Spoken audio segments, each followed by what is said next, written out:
नमस्कार। आज की इस वीडियो के अंदर हम सबसे पहले तो डॉक्टर अग्रवाल का जो मेन बोर्ड का आईपीओ खुला हुआ है उसकी लेटेस्ट न्यूज़ देख रहे होंगे। साथ ही साथ सेकंड नंबर पर हम मेन इंपॉर्टेंट बात करेंगे कि बजट के अंदर क्या क्या की इंपॉर्टेंट पॉइंट्स आए हैं, क्या क्या की पॉइंट्स है जो एक आम आदमी को जानना बहुत ज़्यादा ज़रूरी है, क्या क्या चेंजेस आए हैं। आज की इस वीडियो में तुमको इन डिटेल में बताऊंगा, तो without any wasting of time let's get started this video. सबसे पहले तो मैं तुमको बता दूं कि डॉक्टर अग्रवाल की जो ग्रे मार्केट प्रीमियम चल रही है लेटेस्ट, वो ₹0 के आसपास चल रही है, यानी कि इसकी लिस्टिंग जो होती है फ्लैट लिस्टिंग दिखाई दे रही है। साथ ही साथ इसके सब्सक्रिप्शन स्टेटस की बात करें तो सबसे ज्यादा क्यूआईबी से सब्सक्राइब किया है 4.4 टाइम्स का, और लास्टली ओवरऑल देखा जाए पूरी परफॉर्मेंस आईपीओ की तो 1.5 गुना पूरा आईपीओ सब्सक्राइब हुआ है, जिसके अंदर रिटेलर और शेयर होल्डर कोटा का जितना भी सब्सक्रिप्शन है बहुत ज्यादा फीका रहा है। तो ये तो था डॉक्टर अग्रवाल के आईपीओ का लेटेस्ट अपडेट। अब इसके बाद मेन बोर्ड का कोई भी आईपीओ नया नहीं आते हुए दिखाई दे रहा है। एरीज इंफ्रा की भी सारी डिटेल्स अभी तक नहीं आई है। तो अब वीडियो में आगे बढ़ते हुए बात करते हैं कि आज जो बजट हुआ है, निर्मला सीतारमन जी ने जो आज बजट पेश किया उसके अंदर क्या क्या की पॉइंट्स है, कहां पर आम आदमी को फायदा दिख रहा है।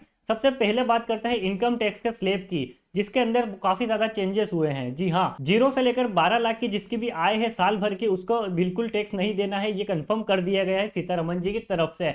₹1 का भी टैक्स नहीं देने की जरूरत है अगर आप 12 लाख से नीचे की सालाना आय लेकर आ गए हो तो।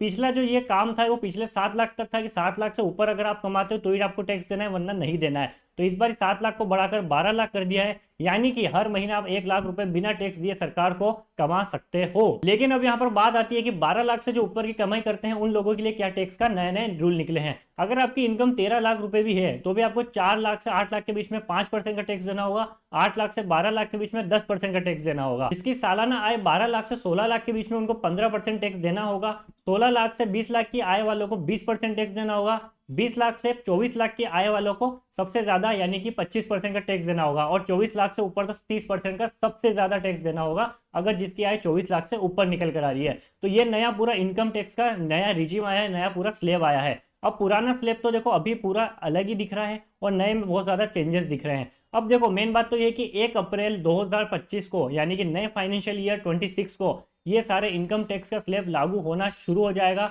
और अभी मार्च तक यह पुराना वाला ही चलने वाला है। तो नेक्स्ट वीक में पूरा इनकम टैक्स के बिल वगैरह और सारी चीजें आ जाएगी, तो और मैं डिटेल तुम्हारे साथ शेयर कर दूंगा। बाकी अभी तक इनकम टैक्स की जितना भी स्लेब था वो मैंने तुम्हारे साथ शेयर कर दिया है। दूसरा पॉइंट निकल कर आता है यहाँ पर कि सरकार ने एक चीज और बढ़िया कर दी है कि सिटीजन जो भी सीनियर सिटीजन है जिन्होंने फिक्स डिपॉजिट कर रखा है, डिपॉजिट कर रहा है बैंक के अंदर, अगर उनका प्रॉफिट 50,000 से प्लस होता है, वहां पर पहले टीडीएस लगता था, वहां पर उनको टैक्स देना पड़ता था, लेकिन वही सरकार ने इंक्रीज कर दिया है। जिसको 50,000 से लेकर 1 लाख तक का भी प्रॉफिट हो रहा है तो उनको टीडीएस नहीं देना है, 1 लाख के ऊपर से उनका टीडीएस लगना स्टार्ट हो जाएगा। थर्ड पॉइंट पर निकल कर आता है किसान क्रेडिट कार्ड। किसानों के लिए एक बढ़िया न्यूज निकल कर यह आई कि उनको क्रेडिट कार्ड पर जो 3 लाख का लोन दिया जाता था उसको इंक्रीज कर 5 लाख के लोन तक दिया जाएगा। चौथा पॉइंट निकल कर आता है निर्मला जी की तरफ से कि उन्होंने 500 करोड़ की इन्वेस्टमेंट एआई को दे दी है। एआई के नए नए सेंटर्स बनने वाले हैं जिसमें 500 करोड़ का खर्चा करने वाले हैं, ताकि हमारा इंडिया भी एआई के साथ कदम से कदम मिलाकर चल सके। पांचवा पॉइंट निकल कर आता है जैसे पटना हो गया, पटना का एयरपोर्ट को और भी ज्यादा एक्सपांड करने की पूरी स्कीम चल रही है। बिहार के छोटे छोटे डिस्ट्रिक्ट वगैरह वहां पर भी हेलीपैड वगैरह और हेलीकॉप्टर्स की सुविधा चालू करने वाली है सरकार आने वाले 3 से 5 सालों के बीच में। छठा पॉइंट निकल कर आता है यहाँ पर कि आईआईटीज में जैसा कि पिछले 10 सालों में 100% से ज्यादा स्टूडेंट बढ़े हैं, वहीं पर अब इनकी सीटें और भी ज्यादा बढ़ाई जाएगी आने वाले 5 सालों के अंदर। आईआईटी पटना पर सबसे ज्यादा ध्यान दिया जाएगा, वहां पर एक्सपांशन की और भी ज्यादा उम्मीदें लग रही है। आईआईटी के अंदर 6,500 से भी ज्यादा सीटें बढ़ाई जा रही है सरकार की आने वाले टाइम के अंदर। सातवां पॉइंट निकल कर आता है बिल्डिंग इकोसिस्टम। जितने भी सोलर ईवी सेल्स हो गए, जितना भी सोलर प्लांट वाली चीजें हैं, उसके अंदर सरकार और भी ज्यादा पुश करने पर अपना एक्सपांशन बढ़ाने के लिए रेडी है। आठवां पॉइंट निकल कर आता है बजट में, जैसा कि सरकार का कहना है कि अब मेक इन इंडिया होगा, सारे जितने भी टॉयज मैन्युफैक्चर होते हैं वो मेक इन इंडिया होना चाहिए, इंडिया का एक लार्जेस्ट हब बनाया जाएगा टॉय मैन्युफैक्चर के अंदर। नौवां पॉइंट निकल कर आता है फुटवेयर बिजनेस के अंदर, जहां पर जूते चप्पल जितनी भी चीजें बनती है वो बिना लेदर की बनाई जाएगी, उसके अंदर 22 लाख नई जॉब्स निकल कर आने वाली है,